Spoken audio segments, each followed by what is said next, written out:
The high destiny of the individual is to serve rather than to rule. Anyone know who this is? This is Albert Einstein. Interesting, huh?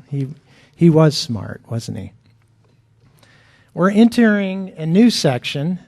We were in righteous relationships, and now we're in righteous servanthood. And this is Jesus' last week in the flesh that we're entering in Matthew. So for the rest of the year, it's Jesus' last week, and we need to keep that in mind. And what does he decide for his emphasis in his last week? He decides that it should be servanthood.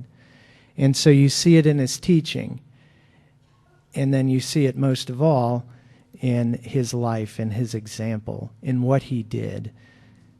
Because the act of the cross is the greatest act of servanthood that creation has ever known. And so he lived servanthood. And he says to us, "Come and follow me. Take this eternal path where service leads to greatness, where humility leads to exaltation, where surrender leads to freedom, and where death leads to new life." And so he calls us and says, "Follow me on this path." And may we be inspired to take this path. May God inspire us. May the Spirit enliven us to take this path today. Jesus was going up to Jerusalem, Matthew says. Now this is, as you guys may know, this is climactic in the Matthew narrative because Jesus goes to Jerusalem once in Matthew. He's in Galilee, he establishes himself, and then he moves to Jerusalem and moves to the cross and moves to his death. So this is a big deal. He's heading up the hill to Jerusalem. He's close. You see that he's passes through Jericho, and it's Passover, and many people are taking that pilgrimage. And he takes the disciples aside and he says, "I'm going to die on the cross. This is what's going to happen this week." And it's the third time he's done that. Actually, he's alluded to it several times. But he's telling the disciples, he's making sure that they understand, that they realize that this is his choice. That, yes, he had established himself. He was great in Galilee. He has this great crowd following him. He achieved greatness. He established this ministry. He established a following. Many people were saying, this is the Messiah. And he's going to Jerusalem. He's walking away from that. And he's letting it go. He's serving not himself. He's choosing to die on the cross and serve everyone else. He's giving up greatness. He's giving up self. He's denying self. And it's all for the sake of others. So he wants to make that very clear to the disciples before it happens. Now, in contrast, the disciples are still completely concerned about themselves. Okay? This time it's John and James. They're the goats. Usually Peter fills that role, doesn't he? This time John and James get their chance. And they even drag Mama into it too. This is right after Jesus tells them that he's going to the cross. This is right after this whole section where they say, "So who's the greatest in the kingdom?" And he takes a child and said, "You need to humble yourself and become like a child because a child's the greatest."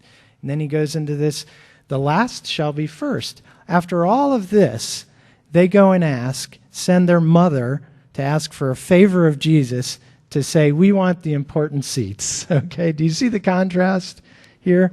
Pretty stark. The other disciples were guilty as well because they then get angry for James and John prompting their mother to do this. What is he doing? Because they wanted those seats as well. I wanted to sit Jesus' right-hand side. So you see that for us humans, this denial of self thing, it's not going to come easy, is it? No. Jesus seizes the opportunity, as he does, to teach and then demonstrate how to serve. Let's look at his teaching first. This is verse 25. Jesus called them together and said, "You know that the rulers of the Gentiles lord it over them, and their high officials exercise authority over them." There's two words here. Lord it over is one word. Exercise authority over is a second word. They're each phrases that are encapsulated in one in two Greek words. And each Greek word has the Greek root kata, which means down. And so what he's saying is, this is the way the world works, doesn't it? We live in a top-down pattern to this world. Stuff rolls downhill, doesn't it? I don't know if you've noticed that at your office. That's the pattern, okay, in this world.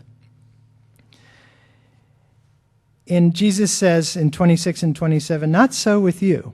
I don't want this to be the way it works. Yes, you're the first disciples. You're the ones that I've chosen. But I don't want you to lord it over anyone else. This is not going to be the way I want it to work. This is not the way the church should work. Body life is trying to intentionally not be a top-down pattern like the world's. Not so with you. You shouldn't do this. Instead, whoever wants to be great among you must be your servant, and whoever wants to be first must be your slave." So Jesus calls us to live in an opposite pattern. To be great, become a servant. A servant does things not for themselves, but someone else. To be first, be a slave. A slave has lost their freedom and lost their identity. Everything about them is now wrapped up in their master. And this is what Jesus calls us to do when he says, "Deny yourself, pick up your cross, and follow me." So it's the absolute opposite of this top-down mentality that we wish to get on the top. Then verse 28,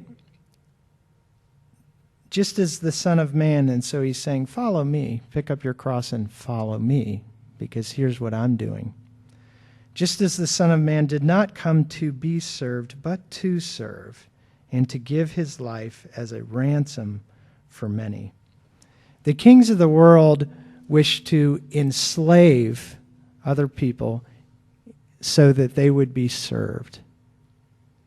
The King of creation died for us, paying the ransom so that we might be free. So that's the teaching, and then Jesus demonstrates service in the healing of these two blind men. This is the way he demonstrates it. So I have on your bulletin here, you have 5 steps to righteous service, and this is just observed of what Jesus does here with these guys. So he teaches about it. He says, don't follow the pattern of the world. In fact, do the opposite. And now here's how you serve somebody. And the first thing he did was stop. He stopped. Jesus had every reason in the world to just blow by these guys. It was the last week of his life. It was Passover. There's lots of beggars on the road, on the pilgrimage to Jerusalem, looking for alms. There's lots of them. He doesn't need to stop. He can just keep on going. It's go time for him. He's a busy guy. He has the world to save in 1 week. He doesn't have time for these guys. In order to serve someone, we need to stop. We need to stop what we're doing. We need to stop and engage. Ignore our devices. We need to listen and enter in to whatever's going on with that person. And you'll find that serving someone else can be quite a relief. It's almost like watching a good movie, because if correctly done, you've actually lost yourself in the other person for a while, and then you come back to your own reality, having had a respite. We should enter in. Stop what you're doing. In order to serve someone, you have to stop. The second thing is to take a stand. Jesus had a big crowd following him. And remember, the followers rebuke the beggars. Look, this is important. This is the Messiah. Leave him alone, okay? We're busy right now. Hush. And Jesus took a stand against the crowd, against the popular view, against the culture. And that's what we need to do. Charity has become very popular. In fact, if you see the paper and you've got the 40 under 40, which I no longer qualify for, and wasn't in the running anyway, but you see what they always say, well, I do this charity and I do that, having ignored Jesus' Sermon on the Mount, where he says, don't do that, don't talk about your stuff like that. It's popular. It's become big business. It has big goals and big results. This is so what is Jesus calling us to do? It always contrary to the world. Go find a lost cause. Go find someone the world thinks, don't waste your time on that person. Go find that person. Jesus said, your Father is a good shepherd. Jesus is the good shepherd. And he'll leave the 99 to go after the one. To serve is to go after the one. Go after someone the world says, nah, don't waste your time.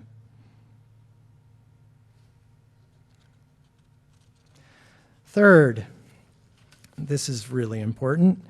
Ask what they want you to do for them. This is what a humble servant does. Master, what would you like me to do? In our culture, we assume that we have all the answers. And so we'll send answers overseas to people that are needy. I think we think that if everyone's in middle-class suburbia, then the world's a perfect place. I guess that seems to be our goal sometimes. Oftentimes we find that what we are offering and what we think is the solution is actually not what that person needs. And so it's so important just to stop and wait and communicate and engage and listen and ask, what would you like me to do for you? Jesus humbled himself and asked these men that question. Number 4, compassion and touch. He had compassion on them, and he touched their eyes, and that's how they were healed. Compassion and touch is very, very healing. Mother Teresa says, don't just give money, reach out a hand instead.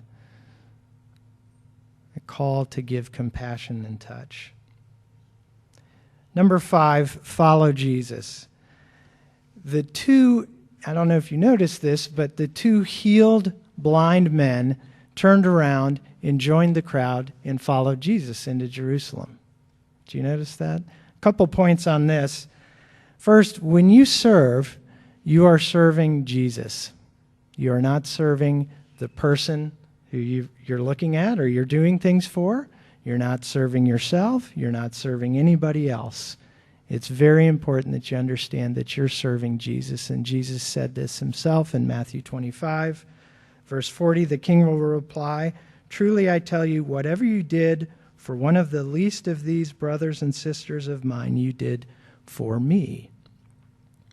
It's really important that we understand that we're just doing this for Jesus. We're putting it in his hands, and we have no strings attached. Otherwise, what Satan will do, these little tricks that we talked about last week, pride, he'll make us feel like we did something great, and we'll start boasting and bragging and thinking how great we are. And then the other one, expectations. We can put on, as we're serving someone, that we expect some changes from them. We expect certain results. And so that's a quick way to burn out. And so we need to realize that when we're serving anyone, we're doing it for Jesus, and we have no strings attached. We're not asking Jesus to do anything in particular for our benefit. That's what service is. It's just to serve Jesus, to love Jesus. Satan wants you burned out, so be careful. Remember, you're always serving Jesus. Put your pride and expectations aside. Then the second point on them turning around and following Jesus is that the eternal path of service, this eternal path that Jesus is asking us to take, it ends well. It leads to exaltation. There is a light at the end of the tunnel. Jesus said, I'm going to be by my own people, by one of my chosen 12, I'm going to be betrayed. By my Israelite people, I am going to be condemned to death and turned over to the Gentiles. And by the Gentiles, I will be mocked, whipped, and crucified to death on a cross. This is what's going to happen to me. This is the path that I'm taking. But he wasn't done then, was he? He said, but that is not the end. On the third day, I will be raised to life.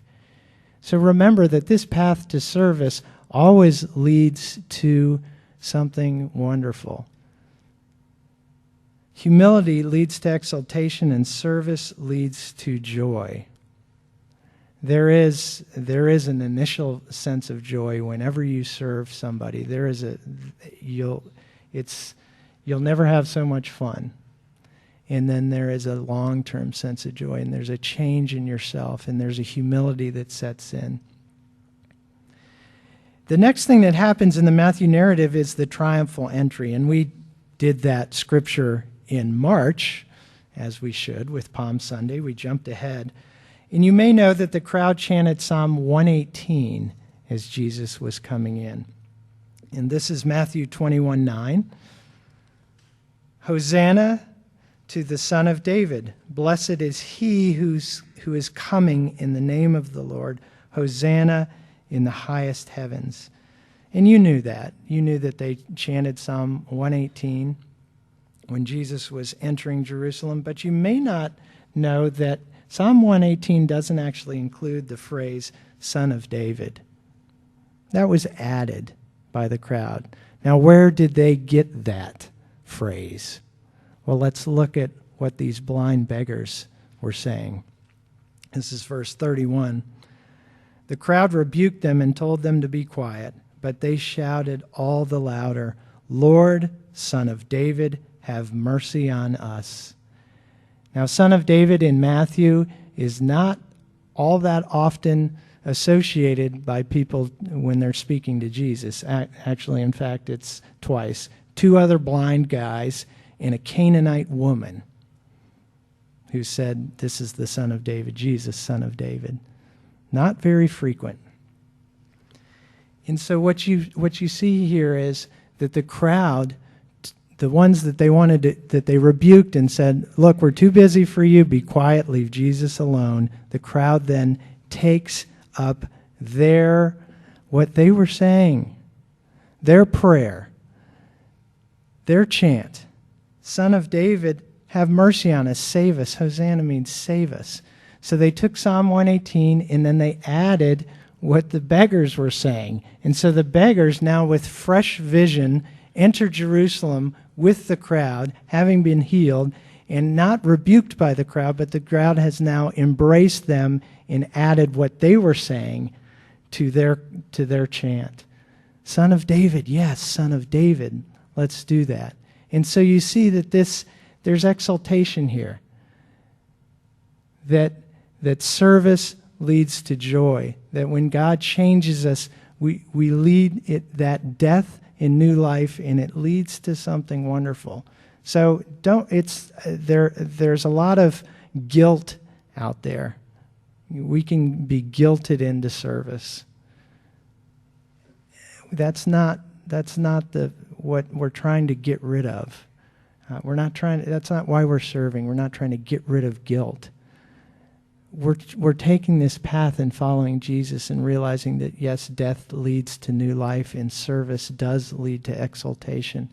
Lonnie's really good at this. I didn't say anything to him, but here's the verse. And this isn't, for a split second I thought, wait, James got it. But this is a different James. This is Jesus' brother.